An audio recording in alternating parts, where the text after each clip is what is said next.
Hi, welcome to SSA Spotlight, your weekly roundup of financial news. Let's begin with a look at the global markets. Markets found their footing this week after a shaky start triggered by fresh US tariff measures. President Trump's announcement of a 90-day pause on increased tariffs for most countries brought a temporary sense of calm, though China still faces steep trade penalties. In the United States, the economy contracted by 0.3% in the first quarter of 2025, a sharp shift from recent growth. This drop was largely driven by companies stockpiling goods ahead of the tariff hikes. Inflation eased to 2.4%, but economists warn that price pressures could build again. Meanwhile, the United States dollar hit a three-year low following increased criticism of Federal Reserve Chair Jerome Powell. Closer to home, and India has agreed its most generous free trade deal with the UK.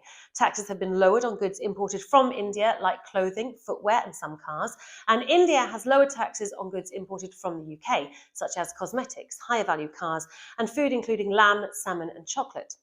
Next, let's turn the spotlight to the UK mortgage market. Nationwide has trimmed rates across a range of products, with reductions of up to 0.3% on selected 2, 3, 5 and 10-year fixed deals, as well as tracker options. Its lowest rate now stands at 3.84%, available to both new and existing home movers.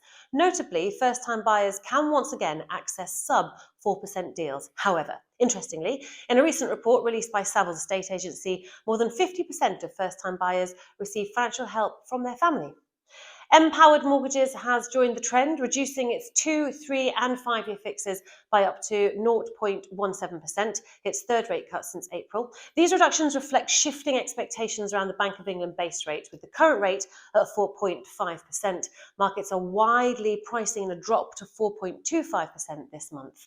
Further cuts are anticipated throughout the year, with some analysts forecasting a fall to 3.5% or even lower by early 2026. So while the bank's next move may not trigger dramatic rate shifts, it's clear the mortgage market is already adjusting to a new landscape.